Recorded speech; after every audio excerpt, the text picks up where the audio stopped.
ಸಖತ್ ಖಾರ ಬಣ್ಣ ಮತ್ತು ರುಚಿ ಆಚಿ ಚಿಲ್ಲಿ ಪೌಡರ್.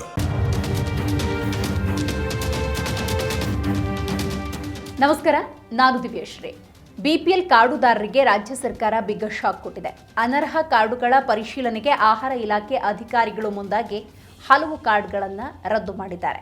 ರಾಜ್ಯದಲ್ಲಿ ಬರೋಬ್ಬರಿ 21 ಲಕ್ಷಕ್ಕೂ ಹೆಚ್ಚು ಕಾರ್ಡ್ಗಳ ಪರಿಶೀಲನೆಯಾಗಿದೆ.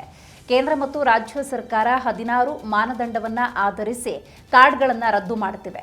ಬಿಪಿಎಲ್ ಎಪಿಎಲ್ಗೆ ಶಿಫ್ಟ್ ಮಾಡಲಾಗಿದೆ. ಯಾವೆಲ್ಲ ಮಾನದಂಡದ ಅಡಿಯಲ್ಲಿ ಕಾರ್ಡ್ಗಳು ಡಿಲೀಟ್ ಆಗ್ತಿವೆ, ರಾಜ್ಯದಲ್ಲಿ ಕಾರ್ಡ್ ಪರಿಷ್ಕರಣೆ ಹೇಗಿರುತ್ತೆ ಅನ್ನೋದರ ಸಂಪೂರ್ಣ ವಿವರವನ್ನು ನೋಡ್ತಾ ಹೋಗೋಣ. ಹೌದು, ಅನರ್ಹರಿಂದ ಅರ್ಹರಿಗೆ ಬಿಪಿಎಲ್ ಕಾರ್ಡ್ ನೀಡಲು ಕಾರ್ಯಾಚರಣೆ ಆರಂಭ ಆಗಿದೆ. ಕೇಂದ್ರ ಮತ್ತು ರಾಜ್ಯ ಸರ್ಕಾರ ಅನರ್ಹ ಕಾರ್ಡುಗಳನ್ನು ಪಟ್ಟಿ ಮಾಡಿವೆ. ಅನರ್ಹ ಕಾರ್ಡ್ಗಳನ್ನು ಲಿಸ್ಟ್ ಔಟ್ ಮಾಡಿ ಕಾರ್ಡ್ಗಳ ಪರಿಶೀಲನೆ ಆಗ್ತಾ ಇದೆ. ಈಗಾಗಲೇ ರಾಜ್ಯದಲ್ಲಿ ಸುಮಾರು 21 ಲಕ್ಷಕ್ಕೂ ಹೆಚ್ಚು ಕಾರ್ಡ್ಗಳು ಅನರ್ಹ ಅಂತಾಗಿದ್ದು, ಅಂತಹ ಕಾರ್ಡ್ಗಳಿಗೆ ಅಕ್ಕಿ ಸಿಗ್ತಾ ಇಲ್ಲ. ಈಗಾಗಲೇ ಡಿಲೀಟ್ ಕೂಡ ಮಾಡಲಾಗಿದೆ. ಮನೆ ಮನೆಗೂ ತೆರಳಿ ಪರಿಶೀಲನೆ ಮಾಡಿ ಅನರ್ಹರಿಂದ ಅರ್ಹರಿಗೆ ಕಾರ್ಡ್ ನೀಡೋದಕ್ಕೆ ಮುಂದಾಗಿದೆ. ಕೇಂದ್ರ ಸರ್ಕಾರ 12 ಮಾನದಂಡ, ರಾಜ್ಯ ಸರ್ಕಾರ 4 ಮಾನದಂಡ, ಇವುಗಳನ್ನು ಆಧರಿಸಿ ಕಾರ್ಡ್ಗಳನ್ನು ಡಿಲೀಟ್ ಮಾಡಲಾಗಿದೆ. ಯಾವೆಲ್ಲ ಮಾನದಂಡ ಆಧರಿಸಿ ಕಾರ್ಡ್ಗಳ ಡಿಲೀಟ್ ಆಗಿದೆ ಅಂತ ನೋಡೋದಾದರೆ, ಕೇಂದ್ರ ಸರ್ಕಾರದ 12 ಮಾನದಂಡಗಳನ್ನು ಮೊದಲು ನೋಡೋಣ. ಹೌದು, ಕೇಂದ್ರ ಸರ್ಕಾರ 12 ಮಾನದಂಡಗಳನ್ನು ಆಧಾರವಾಗಿಟ್ಟುಕೊಂಡು 7,76,206 ಕಾರ್ಡ್ಗಳನ್ನು ಡಿಲೀಟ್ ಮಾಡಿದೆ. ಹಾಗಾದರೆ ಆ ಮಾನದಂಡಗಳು ಯಾವುದು ಅಂತ ನೋಡೋದಾದರೆ, ಮೊದಲನೇದಾಗಿ ಆದಾಯ 1,20,000ಕ್ಕಿಂತ ಹೆಚ್ಚು ಇರುವ ಫಲಾನುಭವಿಗಳ ಸಂಖ್ಯೆ 5,80,415. ಬೇರೆ ರಾಜ್ಯದಲ್ಲಿದ್ದು ಪಡಿತರ ಚೀಟಿ ಹೊಂದಿರುವ ಫಲಾನುಭವಿಗಳು 73,859. ಇನ್ನು 12 ತಿಂಗಳಿನಿಂದ ಅಕ್ಕಿ ಪಡೆಯದವರ ಸಂಖ್ಯೆ 40,833. ಪಿಎಂ ಕಿಸಾನ್ ಯೋಜನೆಯಡಿ 7.5 ಎಕರೆಗಿಂತ ಹೆಚ್ಚು ಭೂಮಿ ಇರುವವರು 34,710. ಇನ್ನು ಕಂಪನಿಗಳಿಗೆ ಡೈರೆಕ್ಟ್ ಆಗಿರುವವರು 21,402.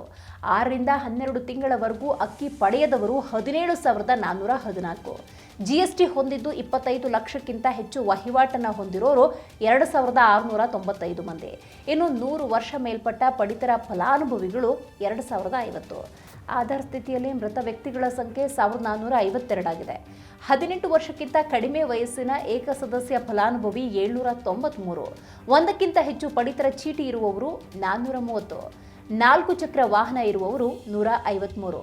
ಇನ್ನು ರಾಜ್ಯ ಸರ್ಕಾರ 4 ಮಾನದಂಡಗಳನ್ನಿಟ್ಟುಕೊಂಡು 13 ಲಕ್ಷ ಕಾರ್ಡುಗಳನ್ನು ಡಿಲೀಟ್ ಮಾಡಿದೆ. ಹಾಗಾದರೆ ಆ 4 ಮಾನದಂಡಗಳ ಅಡಿ ಎಷ್ಟೆಷ್ಟು ಕಾರ್ಡ್ಗಳು ಡಿಲೀಟ್ ಆಗಿವೆ ಅಂತ ನೋಡೋದಾದರೆ, ಕಳೆದ 6 ತಿಂಗಳಿನಿಂದ ಅಕ್ಕಿ ಪಡೆಯದವರು 2,75,667. ಇನ್ನು ಆದಾಯ ತೆರಿಗೆದಾರರು 98,473. ಇನ್ನು ವಾರ್ಷಿಕ ವರಮಾನ 1,20,000ಕ್ಕಿಂತ ಹೆಚ್ಚು ಇರುವವರು 10,09,475. ಸರ್ಕಾರಿ ನೌಕರರು 4,036. ಒಟ್ಟು 13,87,651. ಒಟ್ಟಾರೆ ಕೇಂದ್ರ ಮತ್ತು ರಾಜ್ಯ ಎರಡೂ ಸರ್ಕಾರಗಳು ಅನರ್ಹ ಕಾರ್ಡುಗಳನ್ನು ಗುರುತಿಸಿ ಪರಿಶೀಲನೆ ಮಾಡ್ತಿವೆ. ಈ ನಡುವೆ 14 ಲಕ್ಷ ಅಕ್ರಮ ಫಲಾನುಭವಿಗಳಿಗೆ ಶಾಕ್. ಮತ್ತೊಂದೆಡೆ ಬರೋಬ್ಬರಿ 3,90,000 ಬಿಪಿಎಲ್ ಕಾರ್ಡ್ಗಳು ಎಪಿಎಲ್ ಕಾರ್ಡ್ಗಳಾಗಿ ಬದಲಾವಣೆಗೊಂಡಿವೆ. ಒಟ್ಟು 4,10,000 ಬಿಪಿಎಲ್ ಕಾರ್ಡ್ದಾರರಿಗೆ ಆಹಾರ ಇಲಾಖೆ ಬಿಸಿ ಮುಟ್ಟಿಸಿದೆ. ಈ ಮೂಲಕ 14 ಲಕ್ಷ ಅಕ್ರಮ ಫಲಾನುಭವಿಗಳಿಗೆ ಆಹಾರ ಮತ್ತು ನಾಗರಿಕ ಸರಬರಾಜು ಇಲಾಖೆ ಶಾಕ್ ಕೊಟ್ಟಿದೆ. 3/9/2025ರಿಂದ 14/12/2025ರವರೆಗಿನ ಆಹಾರ ಇಲಾಖೆಯ ಕಾರ್ಯಾಚರಣೆಯ ಅಂಕಿಅಂಶ ಕೂಡ ಲಭ್ಯವಾಗಿದೆ. ರಾಜ್ಯದಲ್ಲಿ ಒಟ್ಟು ರೇಷನ್ ಕಾರ್ಡುಗಳ ಸಂಖ್ಯೆ 1,65,65,889 ಇದೆ. ಸದ್ಯ 1,13,56,089 ಬಿಪಿಎಲ್ ಕಾರ್ಡ್ಗಳು ಚಾಲ್ತಿಯಲ್ಲಿದ್ದು, ಸದ್ಯ ಚಾಲ್ತಿಯಲ್ಲಿರುವ ಅಂತ್ಯೋದಯ ಕಾರ್ಡುಗಳ ಸಂಖ್ಯೆ 42,94,924. ಇನ್ಮೇಲೆ ಸ್ಮಾರ್ಟ್ ಕಾರ್ಡ್ ರೀತಿ ಪಡಿತರ ಚೀಟಿ ಲಭ್ಯವಾಗಲಿದೆ ಎನ್ನುವಂಥ ಮಾಹಿತಿ ಕೂಡ ಇದೆ. ದೇಶದಲ್ಲಿ ಪಡಿತರ ಚೀಟಿ ಮುಖ್ಯ ದಾಖಲೆ.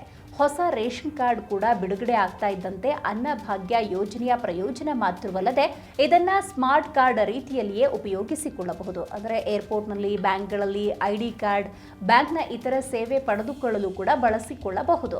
ಇನ್ನು ಮುಂದೆ ಪಡಿತರ ಚೀಟಿ ಆಧಾರ್ ಕಾರ್ಡ್ನಂತೆಯೇ ಬಹಳ ಮುಖ್ಯವಾದ ದಾಖಲೆ ಎನಿಸಿಕೊಳ್ಳಲಿದೆ. ನೋಡಿದ್ರಲ್ಲ, ಕೇಂದ್ರ ಮತ್ತು ರಾಜ್ಯ ಸರ್ಕಾರಗಳು ಯಾವ ಪ್ರಮುಖ ಮಾನದಂಡದ ಆಧಾರದಲ್ಲಿ ಪಡಿತರ ಚೀಟಿಯನ್ನ ರದ್ದು ಮಾಡಿವೆ ಅನ್ನೋದನ್ನ. ನೋಡ್ತಾ ಇರಿ ಜಿ ಕನ್ನಡ ನ್ಯೂಸ್, ಸತ್ಯವೇ ಸುದ್ದಿಯ ಜೀವಾಳ.